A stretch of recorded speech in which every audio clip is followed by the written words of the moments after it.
Lakini mashekhe, hutokea mzazi kamlea binti yake malezi mazuri ya Kiislamu, kamfundisha maadili ya dini, kampeleka madrasa, kasoma dini, ima kaielewa sana au kaielewa wastani dini yake, na binti mashallah anajitahidi kufuata zile akhlaqi za Kiislamu alizosomeshwa ni shekhe wake au mwalimu wake darasani. Lakini kwa bahati mbaya, wakati wa kuolewa akaja kutumbukia katika mume ambaye si mwema, pengine mlevi, anavuta bangi. Lakini wazazi, labda wazazi wa kijana na wazazi wa binti wanafahamiana, watu wa mji mmoja, wamekuwa makuzi mamoja, katokea tena ni majirani, wao kwa wao tu, juu kwa juu wakakubaliana, bwana mimi kijana wangu anataka kuoa, sio na shaka mimi nitampa binti yangu atamuoa. Sasa binti wa namna hiyo anapokuja kuolewa na kijana wa sampuli namna hiyo, je, ima ndani ya maisha yao ya ndoa na hata watapokuja kuanza kupata watoto, hili linaweza kuwa na athari gani katika makuzi ya watoto hao watakozaliwa na hata hapo baadaye? Maana watoto hao tunawategemea na wao baadaye watakuja kuwa ndio watu wazima bora wa baadaye.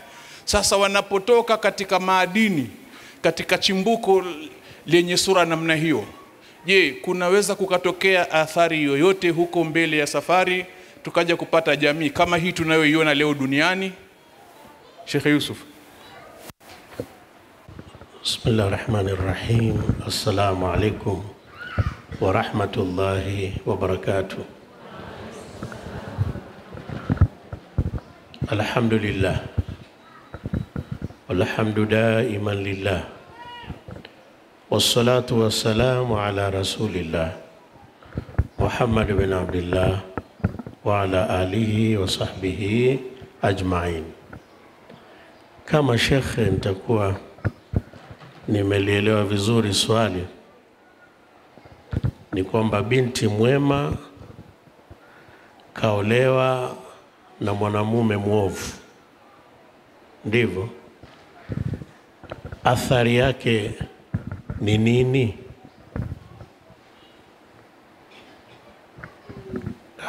Kwanza itategemea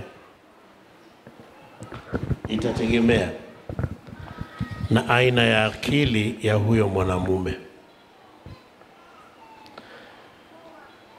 Tuelezwa katika baadhi ya ulumi kwamba akili na mafungu. Kuna akili ambayo inaitwa maliki na kuna akili ambayo ni mamluku, na kuna akili ambayo ni mutawasit baina ya maliki na mamluku. Kuna akili ambayo ni mtawala. Mtu anaweza asiwe yeye ni mtawala, lakini ana akili ambayo ni ya kiutawala. Anayesuhubiana naye analazimika kufuata mienendo ya huyu mwenye akili ya nani? Ya maliki. Na kuna akili ambazo ni mamluku, ni mtu kwamba akili yake ni mtawaliwa. Hata kama akiwa na cheo, wazo kumuona mtu ana cheo kikubwa kimadaraka, lakini anaendeshwa na mtu ambaye hana cheo chochote. Huwa sinatokea. Ni kwamba ni aina ya akili. Sasa hata kwenye ndoa huku, ikiwa mwanamke atakuwa ni maliki na mwanamume ni mamluku katika akili, kuna uwezekano mkubwa wa familia kubaki salama. Kuna uwezekano mkubwa wa familia kubaki salama, kwa sababu tumeshaona mara nyingi kwamba baba mlevi kwenye nyumba yake kukatoka wanawazuoni. Hapa itategemea na huyo mwanamke ni maliki au ni mamluku. Lakini ikiwa mwanamume yeye ni maliki na mwanamke ni mamluku, huyu mwanamke kwa vyovyote atafuata dasturi na menendo na mahitajio ya yule mwanamume. Ndio hapo tunaona kwamba mwanamke ambaye ameshikamana sana na dini yake inaporomoka pale tu anapoolewa na mwanamume ambaye ni muovu. Lakini mwingine inawezekana dini yake ikabaki pale pale, na mifano hii imo ndani ya Qur'ani. Bibi Asia alikuwa mke wa nani? Wa Firauni. Lakini kwa mujibu wa Qur'ani, Bibi Asia ni katika wanawake wa peponi, na aliishi na Firauni miaka chungu nzima. Kwa hiyo ni kwamba yule Firauni pamoja na kwamba alikuwa ni mfalme, lakini upande mwingine alikuwa ni mtumwa kwa kiakili. Mungu alifanya akili yake kuwa ni mtumwa, haikumuathiri sana yule mwanamke upande wa imani yake. Unajua, bahati mbaya, na Mwenyezi Mungu atutakashe sana wanaume, kwa sababu mfano nataka kutolea wanaume. Bahati mbaya inawezekana mwanamume akawa mkali na mwenye kutumia nguvu sana ndani ya maisha ya ndoa, lakini mkewe ikawa anafuata amri kwa kujua huyu kichwa chake sio kizuri, na watu wote mtaani wanaona huyu ni mtu mzuri sana, ana falsafa nyingi. Lakini mbele ya mke, unajua kuna akili za mtaani na akili za ndani ya nyumba. Uko mtaani utaonekana una akili nzuri, lakini ndani ya nyumba kichwa si kizuri. Kwa hiyo ni mfuate tu kama gari moshi kulipisha kwenye njia yake. Sasa Mwenyezi Mungu atuepushie hayo. Lakini general kijamii, jawabu la pili katika hilo, ukiacha akili ya maliki na mamluku, kwa ujumla tunavyofahamu ni kwamba athari ya mahusiano ya wawili ambao wawili hao wako karibu sana, huwa kuna utamaduni wa kuhama tabia za huyu kwenda kwa huyu na huyu kwenda kwa huyu. Ndio Mwenyezi Mungu alivyoumba. Si Mtume anasema almaru ala dini khalilihi falyanzuru ahadukum man yukhalil. Dini au mwenendo wa maisha huu kwa kawaida mtu uko kwenye tabia ya rafiki yake, na rafiki huyu ni yule mwenye daraja ya khalil. Khalil ni yule rafiki wa ndani, sio mndani wako. Ikishafikia kwamba una mndani wako, jua kuna transfer of traits, kuhama kwa tabia kutoka kwa huyu kwenda kwa huyu na huyu kwenda kwa, hata kama hutaki zihame, zitahama. Mtume wa kulijua hilo akasema falyanzur ahadukum man yukhalil, achague kwa makini, achunguze, atazame kwa makini mtu nani anamfanya mtu wake wa karibu wa ndani sana. Sasa hii hadithi iingize kwenye ndoa. ni kwamba ikiwa mwanamume ana uovu fulani, ule uovu utaathiri kwa namna moja au nyingine kwa yule mndani wake, hasa kama ndoa hiyo ni ile ndoa ambayo zimechaguana dhati mbili. Tunakwenda pamoja?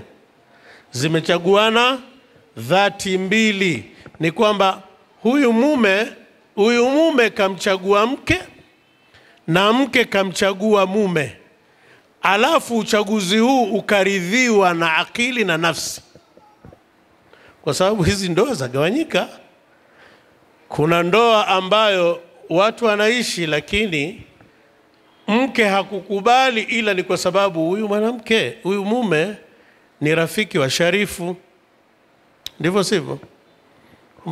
Na yule ambaye anaenda kuposea na kumshawishi yule mwanamke kukubali, huwa anasema kabisa kwamba unajua, lakini unamkataa. Sijui yule mtu wa karibu sana na Sharifu, au yuko karibu sana na waziri mkuu, yuko karibu sana na rais. Yule mwanamke sasa anashtuka, yuko karibu na Sharifu. Kama ni mtu anayejua thamani ya Ahlul Bait Rasulillah, yuko karibu na waziri mkuu, basi nakubali. Sasa ndoa hii ni ya sampuli gani? Imechaguliwa hii ni ndoa inayotetewa na heshima ya nani? Ya Sharifu au waziri mkuu? Bahati nzuri usharifu hauna mwisho, lakini waziri mkuu una mwisho. Je, ule waziri mkuu ukiisha, ile ndoa unajua inakuwaje? Sasa kama ni ndoa ambao wamechaguana watu wawili kwa kupendana, na wala hakuna ushawishi wa mali au wa vyeo vya watu au rafiki wa watu au kadha wa kadha, ndoa zetu hizi lazima na wewe pia, sisi wanaume haswa sisi wanaume, kila mmoja ujichunguze mambo matatu tu, ujiulize kwamba hivi huyu mke wangu ananipendea nini? Waweza usipate kutafuta mambo matano kwamba hivi mimi napendewa nini. Waweza usipate, kwa sababu wewe kukubalika mke au kukubalika mume ni siri ya yule aliyekuchagua, si ndivyo? Mwingine wewe unaishi naye ndani ya ndoa, lakini sababu kubwa ile ndoa yadumu kwa sababu ya huruma. Kwamba sasa mimi nikimwacha naenda wapi? Au huyu mwanamke sasa yule mzee wa watu umri ule aliofika, hata nikisema ndai talaka anakwenda wapi? Mfahamu, ziko ndoa za namna hiyo. Na si tujue kwamba wahurumiwa, wapendwa, hii ndoa yako imeshikiliwa na huruma au na mapenzi. Na ndoa nyingine shikiliwa na kuthamini, kwamba huyu kansomesha, mimi nisingekuwa nina degree isipokuwa kansomesha fulani.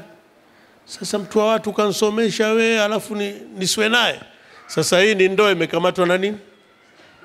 Kuthamini. Ndoa iliyokamatwa na upendo, mwanamume muovu anaweza kumuathiri mwanamke aliyekuwa mwema. Kama ile ndoa asili yake ni upendo wa dhati, kwamba ni dhati mbili zimependana, zimechaguana. Tunakwenda pamoja hapo. Lakini ndoa nyingine ambayo inaweza isiwe ni athari, ndio maana tukasema hili swali la tegemea huyu mume ni aina gani. Pia upande wa uchaguzi, kwamba je, kama yule mume, kwa sababu sisi wanaume tunachaguliwa na wanawake mambo mengi. Mwingine anaweza kuchaguliwa sababu anaadhini vizuri tu. Ni muadhini. Wewe muadhini ni nani? Mimi najua mtu ambaye alikuwa muadhini akapata mke kwa sababu ya adhana, namna anavyoadhini vizuri. Sasa huyu muadhini mzuri manake ana sauti nzuri. Je, atakapozeeka ile sauti ikawa sio nzuri?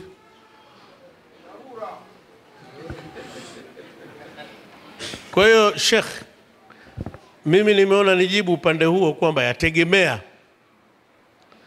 yategemea aina ya huyu mwanamume, mahusiano yao, mahusiano yao asili yao ni nini.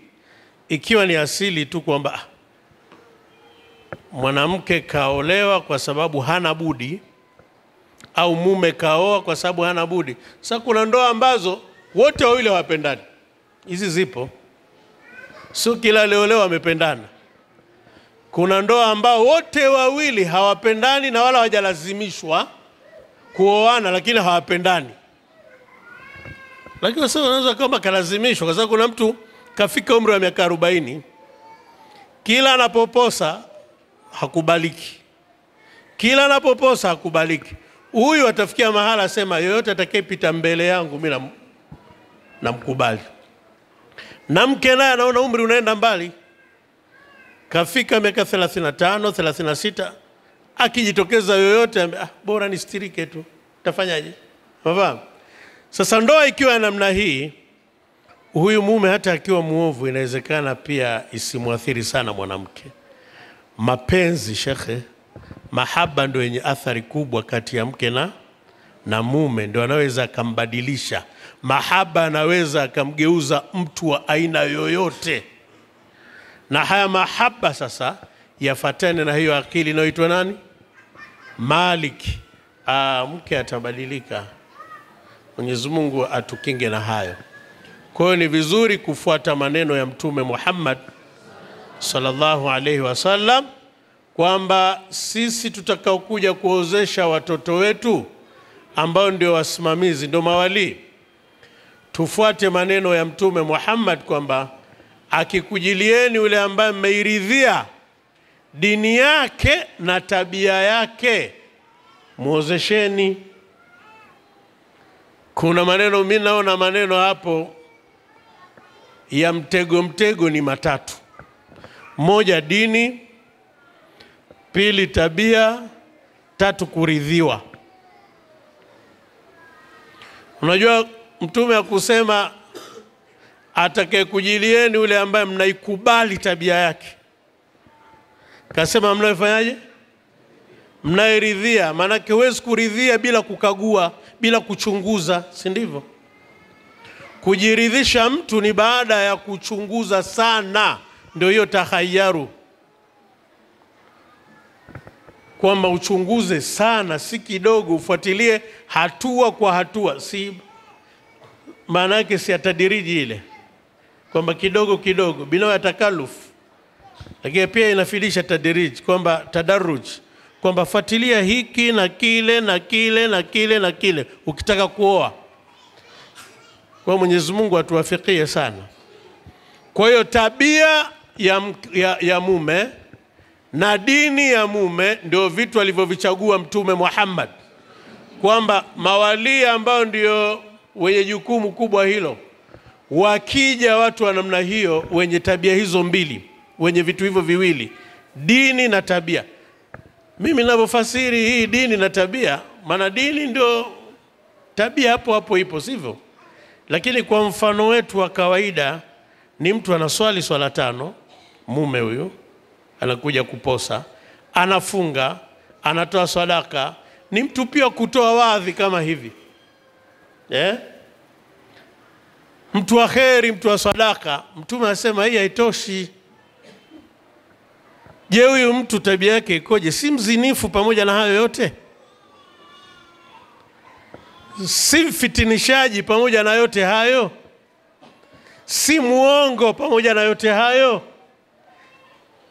Kwa hiyo ina maana kuna hapa Mtume alikuwa anazungumzia ile an-nadhar ambayo ni al-madhhari na ile an-nadhar ambayo ni al-hakiki. Ule mtazamo wa nje na mtazamo wa hakika wa ndani. Mtazamo wa hakika wa ndani ni tabia yake. Mazingira ya nje ni mtu wa hija kila mwaka anakwenda, mtu wa sadaka kila wakati anafanya. Lakini Mtume anasema hilo halitoshi. Na kwa sisi wanaume sasa, kuvaa jalabibu tu na kuswali swala 5 pia, hii si tumeambiwa hii inatosha. Hii yatosha. Fadhfar bidhati dini. Mwanamume ndo atakiwa na mambo mawili, dini na tabia.